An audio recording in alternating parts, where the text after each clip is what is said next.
দক্ষিণ আফ্রিকাকে তাদের মাটিতে কিভাবে হারানো যায় এবার বাংলাদেশি ক্রিকেটারদের সেই টোটকায় দিলেন কিংবদন্তি এবি ডিভিলিয়ার্স। দেখিয়ে দিলেন কিভাবে তাদের হারিয়ে টেস্ট চ্যাম্পিয়নশিপ ফাইনালে উঠতে পারবে শান্ত লিটনরা, যেটি অনুসরণ করতে পারলে প্রথমবার কাগিসো রাবাদাদের বিপক্ষে সিরিজ জিততে পারবে টিম টাইগার্স। দক্ষিণ আফ্রিকাকে তাদের মাটিতে হারানোর তবে কি এমন কৌশল ও টোটকা জানিয়ে দিয়েছেন এবি ডিভিলিয়ার্স, তাই নিয়ে বিস্তারিত এই রিপোর্টে। অস্ট্রেলিয়ার মাটিতে কিছুদিন আগে টেস্ট ম্যাচ জিতে এসেছে বাংলাদেশ দল। ডারউইনে ম্যাচ জয়ের পাওয়ার পরই টাইগার ক্রিকেটারদের নিয়ে আলোচনা শুরু হয়েছে সর্বমহলে। বিশেষ করে অনেক ক্রিকেট বিশ্লেষকদের মুখে মুখে এখন শান্ত শরীফুলদের নাম। অস্ট্রেলিয়াকে হারানোর পর এখন তাদের সামনে মিশন দক্ষিণ আফ্রিকা। আগামী নভেম্বরে দক্ষিণ আফ্রিকার মাটিতে টেস্ট চ্যাম্পিয়নশিপের অংশ দুটি টেস্ট খেলতে যাবে লাল সবুজের প্রতিনিধিরা। টেস্টে বিশ্বকাপের ফাইনালে উঠেছে যেই দুটি ম্যাচ ভীষণ গুরুত্বপূর্ণ বাংলাদেশের জন্য। আর সেই সিরিজের আগে প্রোটিয়া মাঠে কিভাবে টাইগার ক্রিকেটাররা ভালো করতে পারেন এবং প্রথমবার সেখানে টেস্ট ম্যাচ জিততে পারেন, এবার সেই টোটকা বা কৌশল জানিয়ে দিলেন দক্ষিণ আফ্রিকার সাবেক অধিনায়ক ও কিংবদন্তি ব্যাটার এবি ডিভিলিয়ার্স। বাংলাদেশ এখন অব্দি আফ্রিকার মাটিতে মোট 8টি টেস্ট ম্যাচ খেলেছে, কিন্তু সেখানে এখন অব্দি জয়ের দেখা পায়নি।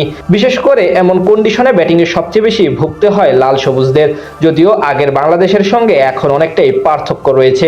রিসেন্ট পাস্টে টাইগাররা অস্ট্রেলিয়া, নিউজিল্যান্ড ও পাকিস্তানকে তাদের মাঠে গিয়ে টেস্টে হারিয়ে এসেছে।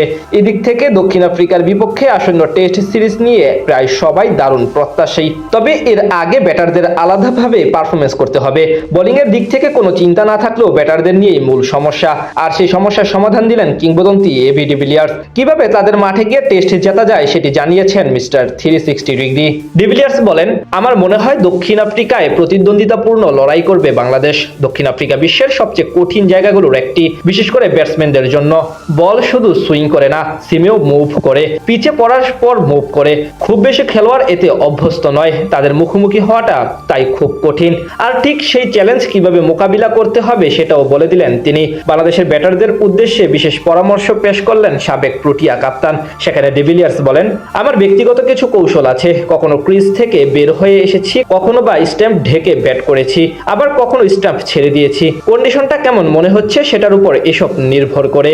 ডিভিলিয়ার্স এরপর স্পষ্ট করেই বলেন, সুইমিং কন্ডিশনে এগুলোই করতে হবে। সারাদিন শুধু একটি স্ট্যাম্পের উপর দাঁড়িয়ে থাকা যায় না, সক্রিয় বা উদ্যোগী হতে হবে। সর্বকালের অন্যতম সেরাই ব্যাটসম্যান মনে করেন দক্ষিণ আফ্রিকায় ভালো করতে বাংলাদেশের ব্যাটসম্যানদের ব্যাট করার কৌশলে পুরোপুরি পাল্টে ফেলার প্রয়োজন নেই। ছোটখাটো কিছু পরিবর্তন আনার পক্ষে জোর দিলেই হবে।